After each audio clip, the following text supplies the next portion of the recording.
Well, on the sidelines of the WEF, we are in conversation with Siddharth Jain. He's a regular feature at Davos for I think, multiple meetings, and lovely to understand from him if he believes the India fervor is as strong as last year or stronger, and what within all of this are the opportunities that the Inox group is seeking as well. Siddharth, great having you. Thanks for taking the time out. Thanks for having me. So, I've seen a palpable buzz, much like the last time, maybe even stronger and maybe more on the credible front. MoUs signed, state governments very constructive, corporates very constructive.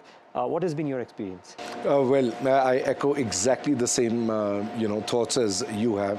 We have seen in every panel discussion, in every session, India's name is getting more prominent every time, not only on the business front, on the geopolitical front as well. India's opinion matters. I think that's the bottom line. India matters to the world. From a consumption story, from a political perspective, we are seeing chaos in many parts of the world right now. Everybody is looking at India as a stable option with a growing economy. All our ministers are here with a very strong delegation. We're looking at 6 to 8% growth over the next decade. That's the thought that has been outlined by the government. And compared to any other economy on the world currently, we are seeing there are over 2,700 representatives from over 100 countries.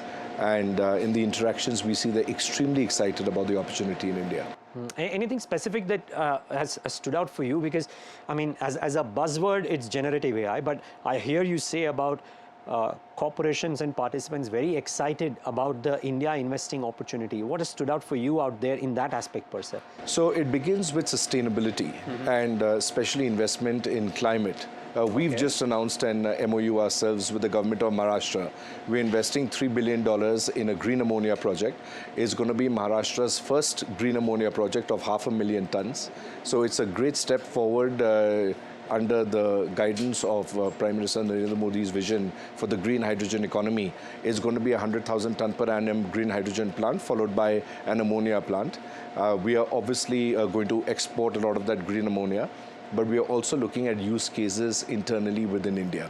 So when we talk to people, everybody is interested in the potential of India to become a great player in the green energy economy as a global supplier, as opposed to being a net importer. We propose to be a net exporter going forward. And so this is under the part of the unlisted Inox Air Products. That's correct. Products, right? That's right. Absolutely, the unlisted company. Now that there is a very a listed entity which is a recently listed one. Yes. So I just wanted to get that clarity. Absolutely right. Air Products are partners. They're the world's largest manufacturers of hydrogen, and they're also setting up the world's largest green hydrogen project in NEOM, a 1.2 green ammonia project in NEOM. So taking a cue from that, we decided to go ahead with this investment. Oh, yeah, NEOM is fairly prominent on the promenade as well. It is. Must say. Okay, so let's talk about that first, and then Sure. we move on to Sure. Inox India. So what else is happening? A $3 billion commitment is spread over how many years? Part one. And what does this do? Because as much as people are talking about private capex not quite coming to the fore, and maybe it's not come in some of the traditional businesses, but in a lot of new businesses, data centers, green energy, etc., there has been, well, a slew of announcements over the last 12 months. Well, not only that, I would also add the electronics and semiconductor industry. Just this morning, I was on a roundtable with Minister Vaishnav with a host of global executives from the semiconductor industry. And they're all extremely excited about, the kind of incentives being offered by the government of India under the spec scheme and under the semiconductor policy, are so enticing that they're all excited to get there. We as Inox Air Products are the supply chain partners for the electronics and specialty gases and chemicals, which are required to make these semiconductors. The first investment under this policy has been done by Micron, and we are partners with Micron, and Micron has already broken ground, and we've already established the supply chain for all their needs. So we are seeing, apart from green energy and climate-related sustainability actions, semiconductors being a big area of focus this time around in India as well. Oh, okay, that's interesting. And yeah, I mean, yesterday I think Foxconn made an announcement of tying hands with the HCL group as well in order to do this. So there are some palpable announcements happening in and around. Absolutely. Foxconn has made a large announcement in Karnataka. We've partnered with them. We are supplying them in their Chennai facility and now in their upcoming Karnataka facility as well. We'll be supplying them. And so we are here to support all these large global investors to come in and set up capacity. We're showing them we can do it in record time at great prices, affordable for the Indian market. In some senses, I'm just trying to understand, there is a lot of talk of India GDP, India business is doing well.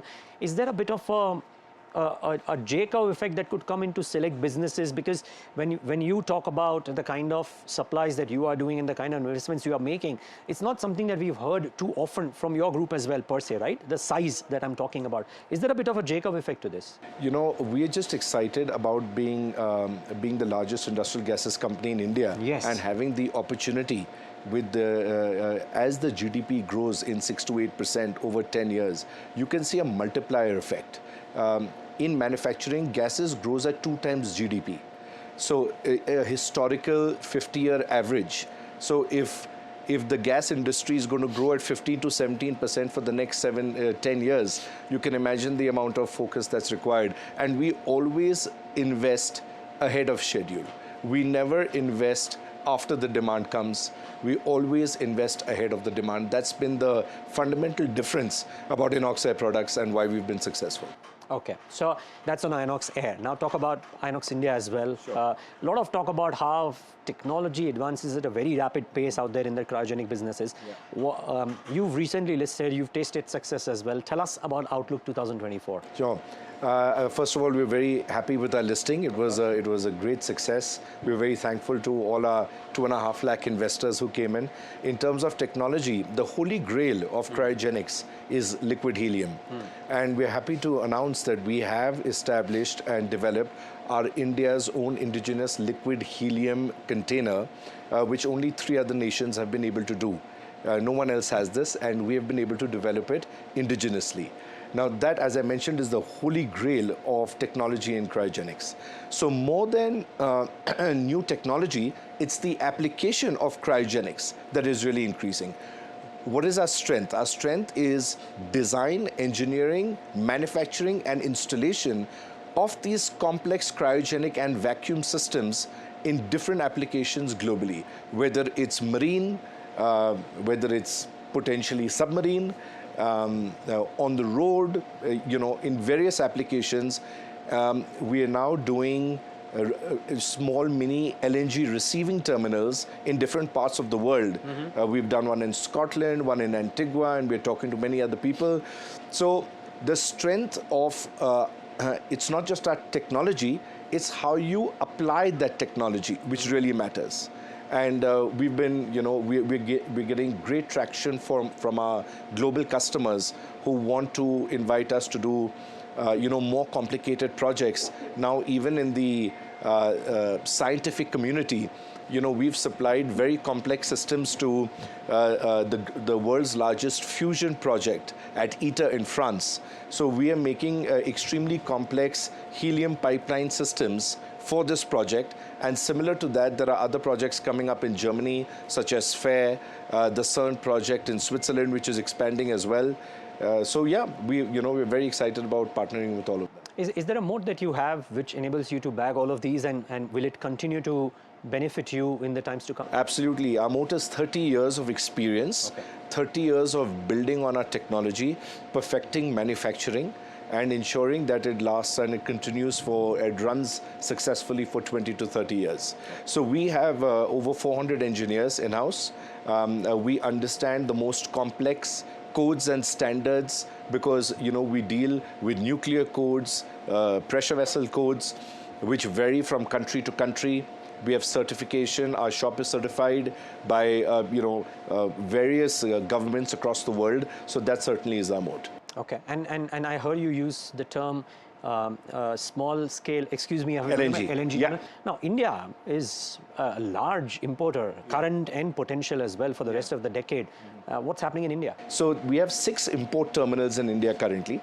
And so large scale LNG means when it comes in the massive ships and it's gasified into pipelines. But those same terminals also have a truck filling bay.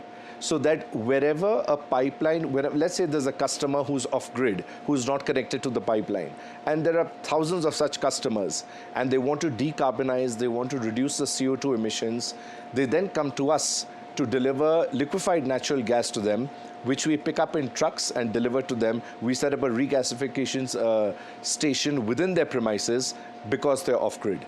Is this business expanding rapidly in India? Absolutely, it very much is. Everybody is looking to move from diesel and HFO into a low CO2 emitting fossil fuel till such time hydrogen really becomes competitive and comes down to the $1 or $2 per kg, but that's a decade away. So sounds very exciting. We are probably in the silent period, so I won't dwell you to specific numbers, but I'm just trying to understand. At Davos, people talk about longer term goals. Let's say 5 years is a long term in the current volatile world. What are the goals that you're setting for Inox India over 5 years in terms of either the pace of growth, the kind of return ratios, what have you? Historically, we've grown at 20% a year for the past 5 to 7 years, and we hope to continue that growth over the next 5 years as well. We are seeing our inherent core strength of India is not only a competitive manufacturing, but our ability to offer customized solutions to the world. The product in which we are is not a standard product. They're very complex end users for it. So I certainly see Inox India or Inox CVA becoming a dominant player globally in the cryogenics field going forward over the next 5 years. Okay, with the growth rates maintained or maybe improved, and return ratios also looking better, I presume. Well, we've always had very healthy return ratios. Yeah. We hope to maintain the same return ratios as well. And any other listings from the group before we wrap up? No, I think that's enough for now. One was last month. We, of course, PVR Inox is listed as well. And that's doing very well as well. So yeah, we already have 2 listed entities in the group. Touch wood. Okay, well, wishing you all the best for the remainder of your stay here. But thank you so much, Siddharth, as always, for talking to us. It's always a pleasure. Always a pleasure. Thank you so much. Thank you so much. And viewers, thanks for tuning in.